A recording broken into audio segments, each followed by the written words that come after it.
Hello, my name is Donna and I'm here today with a video for the Pixie Dust Designs YouTube channel. I'm going to be making a card today using two different die sets. First is the Ron Mug stamp and die set, and if you look on the back you have a suggested way to put together all these dies. I'm also going to be using a little bit from the Wizard bookmark set. This is an awesome set that makes 4 different types of bookmarks, and then there's these little images that can be used on the bookmarks, but I'm going to use 2 of these images on the background of my card.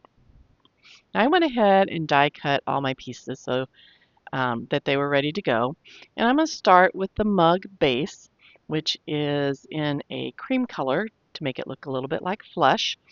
And I am just using my brown blending brush. I did not dip it into any ink. I just use what's left in my brush. My brushes have a lot of ink because I use them quite a bit. And I'm just lightly going over this to give it a little more color. The cardstock wasn't quite the color I wanted, plus I just wanted a little bit of variation with it being lighter, a little lighter in the middle. Next, I have these 2 little ears, and I wanted to make sure that they didn't stick out too much, so I wanted to add a little bit of brown to that. And I used my reverse tweezers to hold it down because they are so tiny. Then we have the hair, and with the red hair, I started by putting red, again, using my blending brush. I did not dip it into any ink, it's just what was left, so I couldn't even tell you what colors they are. And I went around all the outside with the red blending brush. And then I went and found a detail brush that was more, a little darker, like a burgundy maybe. Again, not putting it in any ink, and just taking that burgundy and taking it along all the embossed lines on the hair, just to add some definition to those areas with those embossed lines. And I think this adds quite a bit to the image when you do that. Then I'm going to go back and just add in a little more red, just to even it out a little more along the edges, and give it a little more color all around the edges. So I'm going to just take a little bit more red around all that. As you can see, I cut out the whole scarf and the mug pieces, and I glued those together. Here I'm going to go ahead and start building my face. I'm going to add the mouth. And then I'm going to come back and I'm going to add the eyebrows. And I did add a little bit of red ink to the eyebrows so they matched the hair a little better. So we're going to add the eyebrows onto the face. Keep in mind, you could do these any color you wanted to. I just did the traditional colors of red as you think of Ron. The way the mug was created, I just did those traditional colors. But you wouldn't have to use red, a reddish orangish color in this. You could use any color you would want to. Once I have the eyebrows in place, then I can start thinking about what I want to do with the hair and how I want everything to lay out. And laying it out before you glue anything down and making sure you know how it goes. Here I'm testing the little edges on the scarf to see how it glues together, and then putting the piece on the mug handle. This was done in the same colors as the scarf. I did a yellow as the one piece and then the base piece, and then did kind of a dark red or burgundy on the top piece, and just glued that together. And then, like I said, for the scarf, I did the same thing. There are 2 pieces to the scarf. There is the curved piece, and then there's the little extra piece hanging down.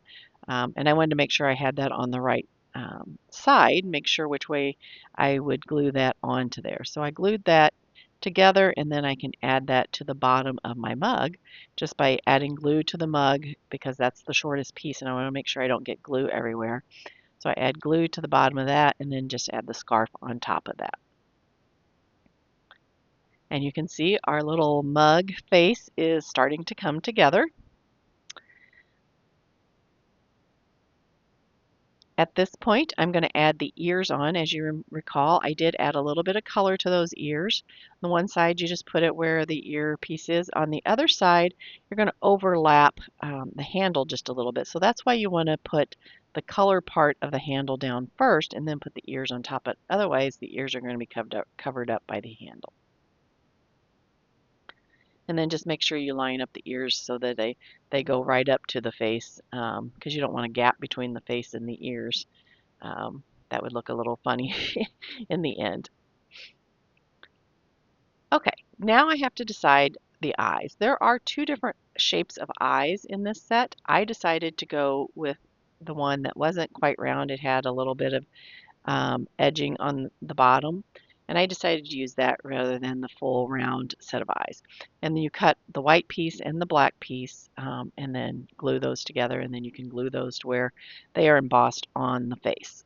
And then we can check and see how the hair looks. And look at that. It looks like a real Ron mug. And then the piece that I put in the hair, that's if you want it to look like it's got coffee. It's a coffee mug, and that, is like the coffee part of it. You could certainly leave that out.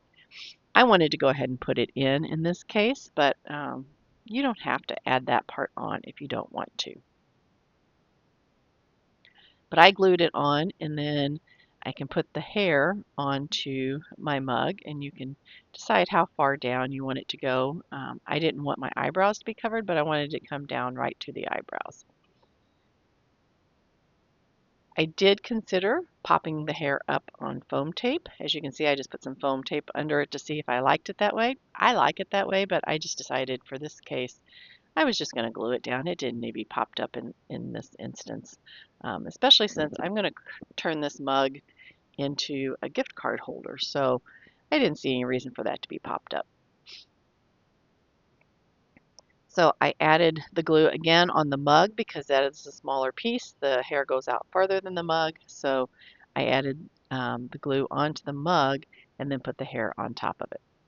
There I was just sizing my gift card. But before I did that, I noticed there was quite a bit of light color around the scarf and the handle. So I took a Copic marker close to the color of that burgundy and just went along the edges so that you didn't see as much light color. Now I had cut a base of the mug in black. That's what I'm going to use as part of my gift card holder.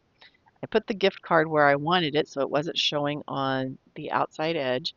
And then I glued down the handle because there's not going to be a gift card in the area with the handle. I did it while the gift card was in there, so I made sure that I left enough room for that gift card to stay in.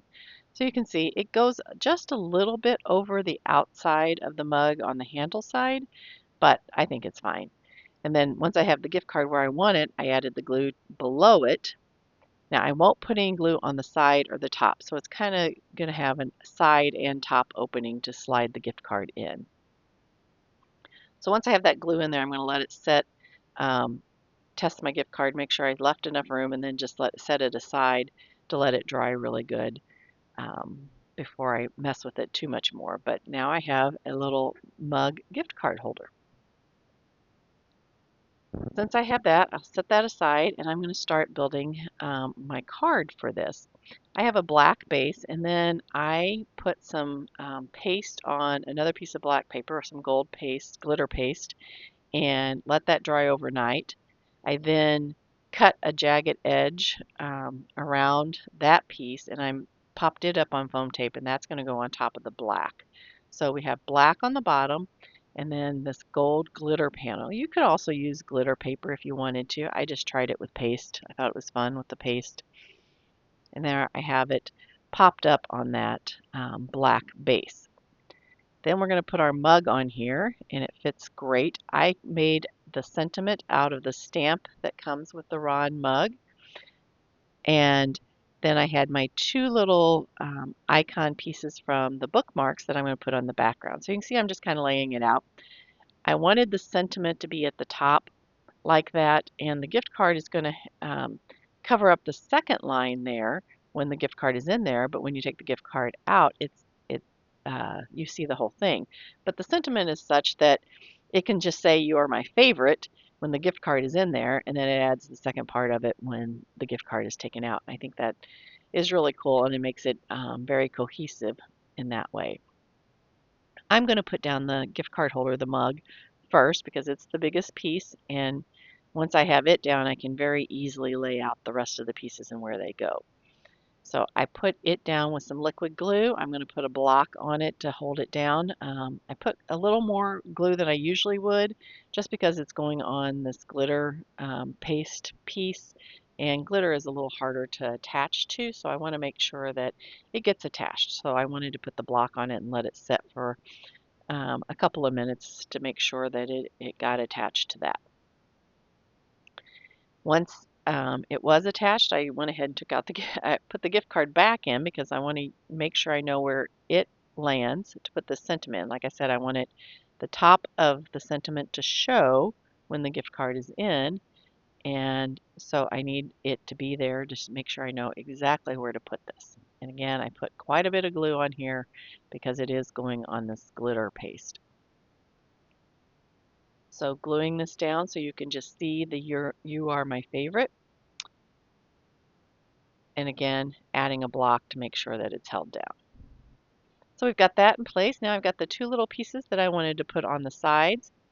They will be kind of peeking out from behind the gift card, but when it comes out, they'll be part of the background. So just glue those down with liquid glue the same way we did the sentiment and the mug, and they will be in place as well. I think these sets are wonderful sets. I can think of a lot of people that would really like cards made with these, so I hope you are getting lots of good ideas. And I wanted to make this gift card because I think it's a great card to give as a gift for somebody, and then they have the card still to keep, which is really cool. So there you can see without the gift card, it still has a wonderful cohesive background. And we have a great card to give with a gift card to your favorite person that would enjoy this type of card. I hope this gave you a few ideas how to take your larger images and turn them into gift card holders on your cards. I hope you enjoyed and have a wonderful day.